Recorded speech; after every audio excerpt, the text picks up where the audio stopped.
Ladies and gentlemen, welcome back to the How Good Is series, the series where we take an individual item from a Call of Duty game, look at its stats, look at a best class setup, look at its attachments, and answer the question, how good is it? And today we are looking at a weapon that I have been asked about more than any other weapon in Black Ops 4. A weapon that I think a lot of you are going to be very, very surprised by. Today we look at the newest sniper rifle in Call of Duty Black Ops 4 called the Havelina AA50. So as far as the Havelina goes, it is a reserve weapon. I was actually lucky enough to get it out of my weapon bribe from the previous event, so I got a little bit lucky there.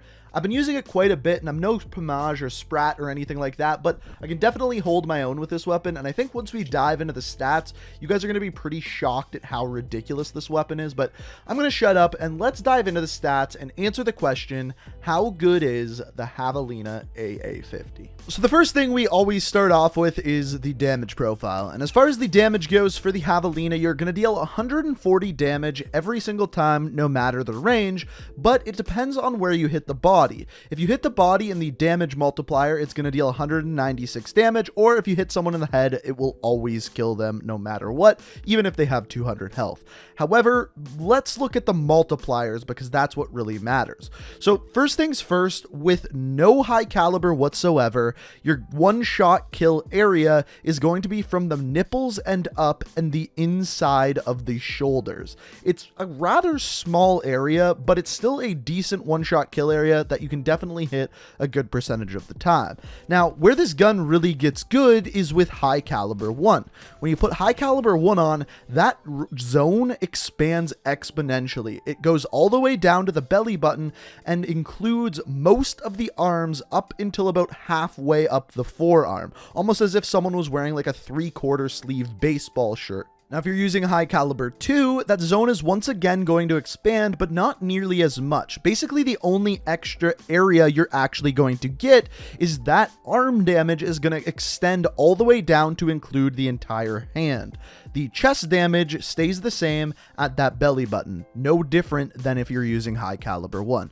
We're going to talk about this more when we talk about attachments, but as you can see here, you don't get that much of a bonus from using high caliber 2, unlike the Paladin. The Paladin goes all the way down to the upper legs. Now, the next stat we always look at is rate of fire, and normally I dive in and give you the stats right away, but I want you to keep in mind, this is generally speaking a one-shot kill sniper rifle, and check out this fire rate. So numbers wise, the actual fire rate of what you just saw is 196 RPM. Just as a comparison, the Paladin's fire rate is 44 RPM.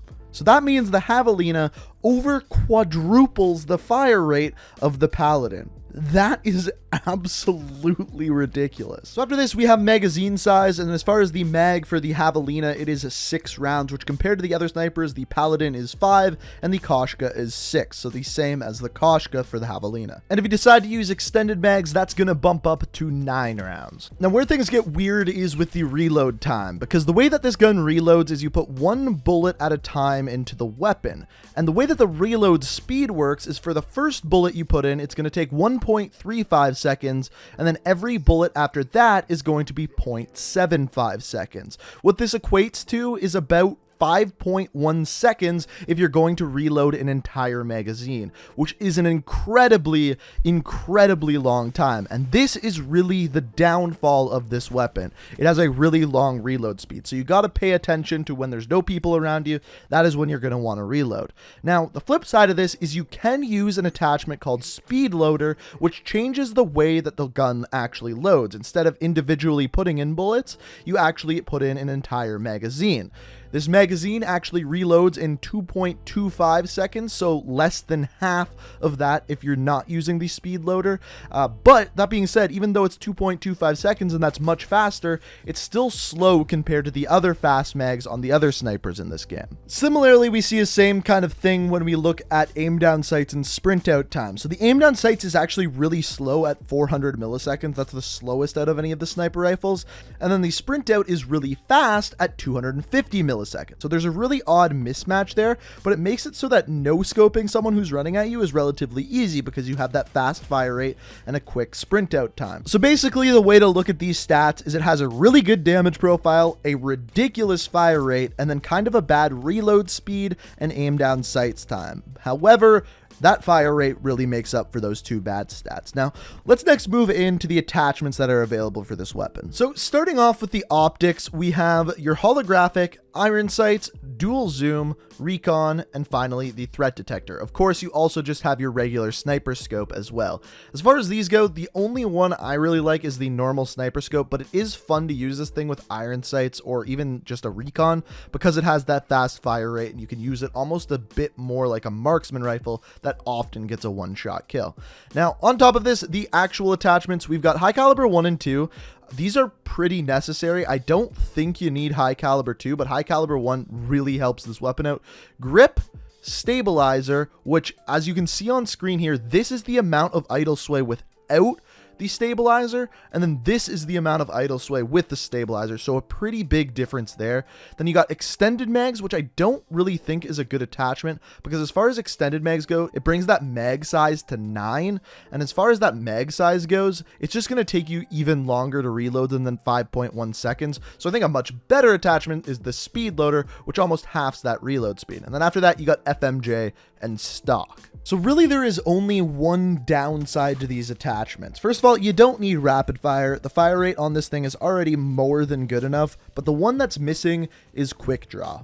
That being said though, if quick draw existed on this weapon, it would be bananas and overpowered to all hell, so I get why there is no quick draw. That being said though, there are some pretty good attachments available here, so let's look at a couple of good classes you could definitely use. So the first class we have here is by far the best one. This is like your go-to with this weapon.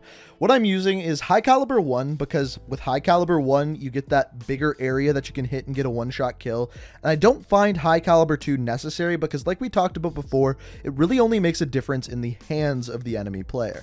On top of that, I like to use speed loader because it changes the way you load the weapon much faster, and on top of that, you don't have to individually load the bullets.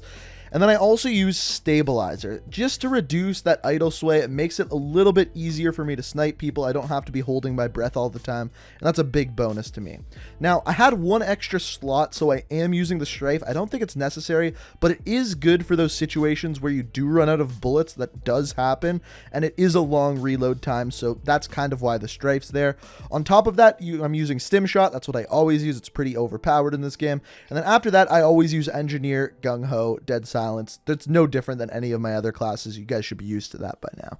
And then these attachments are so good that on the second class here, I'm really not changing anything up whatsoever. I'm just getting rid of the strafe and adding on iron sights. This is basically just a fun class to use. It's not nearly as good as using the sniper scope, but like I said, if you want to have fun with this weapon, definitely try this out. With the ridiculously fast fire rate, it's a lot of fun trying this one out. So finally, to answer the question, how good is the Havelina AA50? And as always, there's two answers to this. The first one, without any attachments, this is a solid 7 out of 10 weapon. The good damage profile and ridiculously fast fire rate make it a really good sniper. But on top of that, once you add high caliber 1, this weapon is unbelievable and by far the best sniper in the game. So once you put the attachments on this bad boy, this thing jumps up to like a 9 out of 10.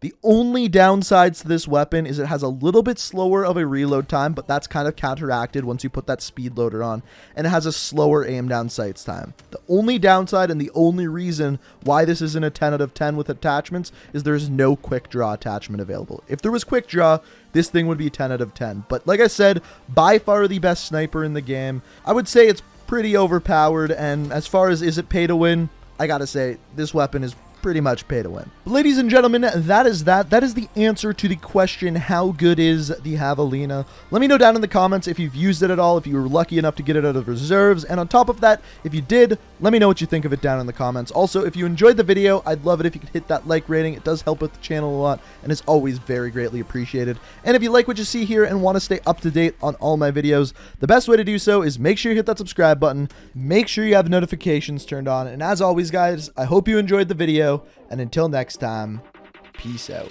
Listen.